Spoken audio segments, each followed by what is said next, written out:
আসসালামু আলাইকুম। বাংলার সংবাদে সবাইকে স্বাগতম জানাচ্ছি। জানিয়ে দেব আজকের গুরুত্বপূর্ণ সংবাদ শিরোনাম, তবে এরপর থাকছে বিস্তারিত।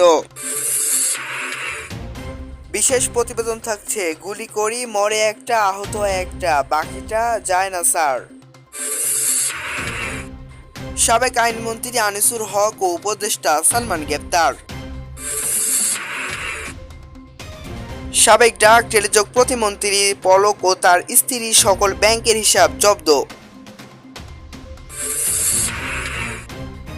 আবু সাইদ হত্যায় বাধ্যতামূলক অবসরে পুলিশের ঊর্ধ্বতন দুই কর্মকর্তা।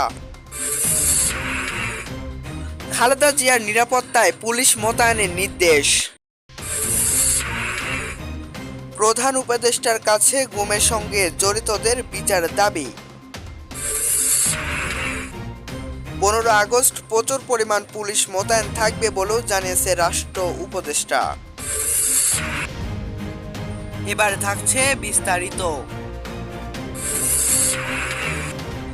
এবার কোটা সংস্কার আন্দোলনকে ঘিরে শিক্ষার্থীসহ আন্দোলনকারীদের গুলি করেছে পুলিশ। এই ঘটনায় কেন্দ্র করে আন্দোলনের মুখে গত 5 আগস্ট প্রধানমন্ত্রী পদ থেকে পদত্যাগ করেছে শেখ হাসিনা। তবে এতদিনে পুলিশের গুলি করা নিয়ে একটি ভিডিও সামাজিক যোগাযোগ মাধ্যমে ভাইরাল হয়েছে।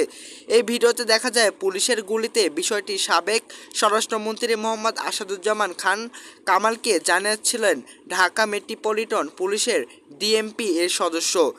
নেপপ্লেটে দেখা হচ্ছে এই পুলিশের নাম ইকবাল, এর চেয়েও তার সম্পর্কে ছিল জানা যায়নি।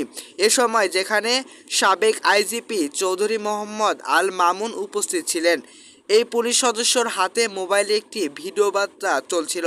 সেই ভিডিও বার্তায় মনোযোগ দিয়ে দেখছিলেন আসাদুজ্জামান খানসহ উপস্থিত অন্যরা। এ সময় পুলিশ সদস্যর সাবেক স্বরাষ্ট্রমন্ত্রীর উদ্দেশ্য করে বলতে শোনা যায়, গুলি করে লাশ নামানো লাগবে না স্যার, গুলি করে মরে একটা আহত হয় একটা, এটাই যায় স্যার, বাকিটি যায় না স্যার। এই জন্য স্যারকে সবচেয়ে বড় আতঙ্কের দুশ্চিন্তায় এ বিষয়ে আসাদুজ্জামানকে ছিলেন বিষয়টিও জানা যায়। একটি ভিডিও সামাজিক যোগাযোগ মাধ্যমে ভাইরাল হয়েছে, যেখানে দেখা যায় আসাদুজ্জামান পুলিশকে দেখাচ্ছিলেন সেই ভিডিওটি, যেখানে উপস্থিত ছিলেন আসাদুজ্জামান সহ উপস্থিত ছিলেন অন্যরা। এ সময় পুলিশ সদস্য আসাদুজ্জামানকে উদ্দেশ্যে কথা বলতে শোনা যায়। সাবেক আইনমন্ত্রী আনিসুর হক এবং সাবেক প্রধানমন্ত্রী শেখ হাসিনার বেসরকারি শিল্প বিনিয়োগ উপদেষ্টা সালমানের রহমান গ্রেপ্তার হয়েছেন।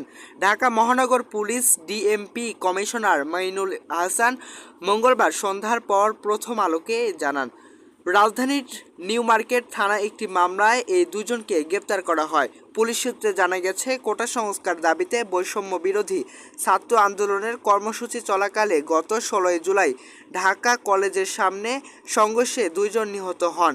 তাদের একজন ঢাকা কলেজের শিক্ষার্থী সবুজ আলী, বয়স 26, এবং অন্যরা হকার মোহাম্মদ শাহজাহান, তার বয়সও 26। এই ঘটনায় নিউ মার্কেট থানায় দুটি মামলা হয়েছে। এ বিষয়ে হত্যার ঘটনায় হত্যাদাতা হিসাবে আনিসুর হক ও সালমানের রহমানকে গ্রেপ্তার করা হয়েছে। মঙ্গলবার রাতে ডিএমপির জনসংযোগ বিভাগ থেকে পাঠানো এক খুদে বার্তায় বলা হয়েছে, নৌপথে পালিয়ে যাওয়ার সময় ঢাকা সদরঘাট এলাকা থেকে আনিসুর ও সালমান রহমানকে গ্রেপ্তার করেছে পুলিশ। ছাত্র জনতার আন্দোলনের মুখে শেখ হাসিনা 5 আগস্ট প্রধানমন্ত্রীর পদ থেকে পদত্যাগ করে দেশ ছাড়ার পর তার মন্ত্রিসভার সদস্য আওয়ামী লীগের নেতারা আত্মগোপনে রেখেছেন। কেউ কেউ দেশ ছেড়ে বলে খবর এসেছে। এ সময় আনিসুর হক ও সালমান রহমানকে গ্রেপ্তার করে কথা জানান পুলিশ। বঙ্গবন্ধু শেখ মুজিবুর রহমানের হত্যা মামলার রাষ্ট্রপতি কৌশিক ছিলেন আইনজীবী আনিসুর হক। 2014 সালের নির্বাচনে তার ব্রাহ্মণবাড়িয়া 4, আখাউড়া ও কোরসা আসন থেকে মনোনয়ন দেন আওয়ামী লীগ। তিনি সংসদ সদস্য নির্বাচিত হওয়ার পর শেখ হাসিনা তাকে প্রধান আইনমন্ত্রীর নিয়োগ দেন। সেই থেকে তিনি কোটা সংস্কার আন্দোলনকে কেন্দ্র করে দুটি বিপত্তিক বক্তব্য দেওয়ার পর সাবেক সড়ক প্রতিমন্ত্রী ও সেতু আওয়ামী লীগের সাধারণ সম্পাদক ওবায়দুল কাদেরকে অনেকটাই নিষিদ্ধ করে সামনে আনা হয় আনিসুর হক ও সাবেক তথ্য প্রতিমন্ত্রী মোহাম্মদ আরাফাতকে। ওবায়দুল কাদের 15 জুলাই বলেছিল, আন্দোলনকারীদের রাজাকার স্লোগানের জবাব ছাত্রছাত্রীদের। তারা প্রস্তুত 19 জুলাই কারফিউ জারি বিষয়টি জানিয়েছিল ওবায়দুল কাদের। শট অন সাউট বা দেখাতে গুলির নির্দেশ জারি করা হয়েছে।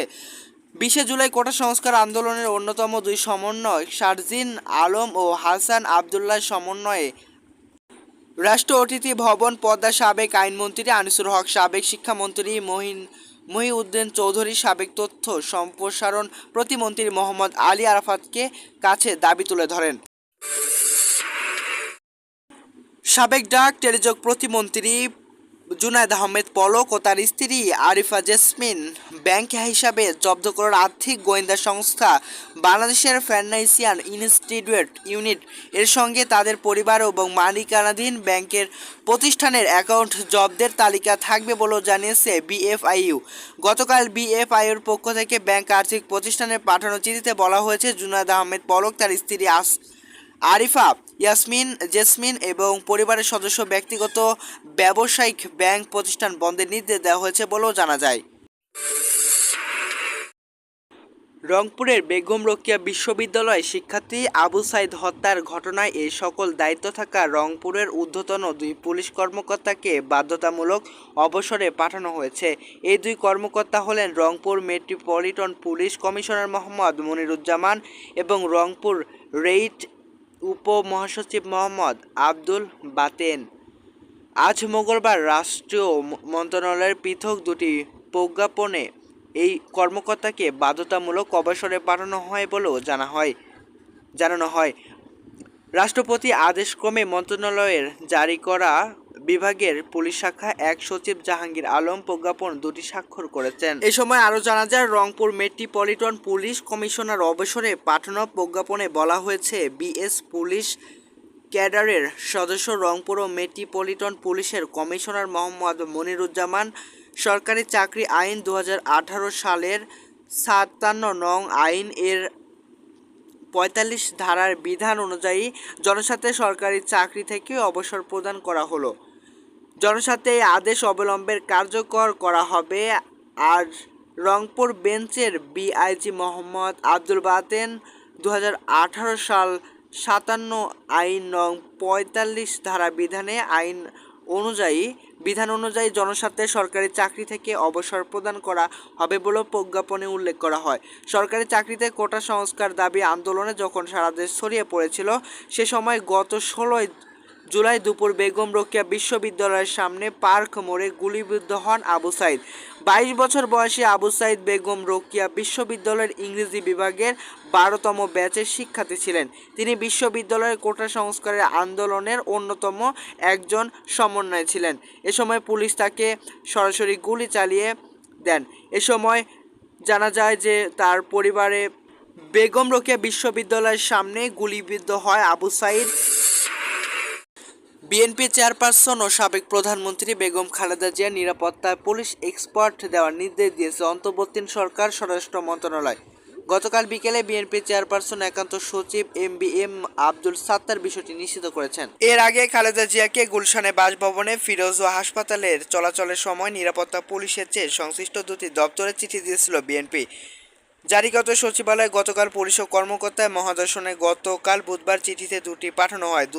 দুর্নীতি মামলার দোষিত বিএনপি চেয়ারপারসন খালেদা জিয়াকে 2020 সাল থেকে সরকারের নির্বাহী আদেশ মুক্তি থাকলেও তখন থেকে পুলিশের নিরাপত্তায় ছিল না বলেও জানা যায়। শেখ হাসিনা সরকার পুলিশ বাহিনী মানবাধিকার লঙ্ঘনের ব্যবহার করার মাধ্যমে আজকের অবস্থান এনেছে এমন ইঙ্গিত দিয়ে স্বরাষ্ট্র উপদেষ্টা brigadier general of Sakhawat Hossain বলেছেন, পুলিশকে দানব বানানো হয়েছে, যারা এটি করেছে তাদের অবশ্যই বিচার হবে। আজ মঙ্গলবার 13 আগস্ট দুপুরে পিলখানা বিজিবি হাসপাতাল চিকিৎসাধীন শিক্ষার্থীদের পরিদর্শন করেন স্বরাষ্ট্র উপদেষ্টা। এ সময় সংক্ষিপ্ত প্রেস ক্লাবে করেন স্বরাষ্ট্র উপদেষ্টা। এ সময় 15 আগস্টকে ঘিরে নিরাপত্তার ব্যবস্থা সম্পর্কে এম সাখাওয়াত হোসেন বলেন, সেদিন প্রচুর পরিমাণ পুলিশ মোতায়েন থাকবে, কেউ যাতে কোনো ধরনের গণ্ডগোল করতে না পারে আমরা সব ধরনের নিরাপত্তাই গ্রহণ করব। পুলিশ থাকবে, বিজিবি, র্যাব থাকবে, হয়তো সেনাবাহিনীও থাকবে। পুলিশ যোগদান সম্পর্কে তিনি বলেন, সবাই কাজে যোগ দিয়েছে, আগামী বৃহস্পতিবার বলতে পারবে, এমনটাই জানানো হয়। তো এই ছিল এখনকার মতো নিউজ আপডেট। পরবর্তী নিউজ আপডেট পেতে অবশ্যই আমার চ্যানেলটি সাবস্ক্রাইব করে আমাদের পাশে থাকবেন। ধন্যবাদ জানাচ্ছি সবাইকে।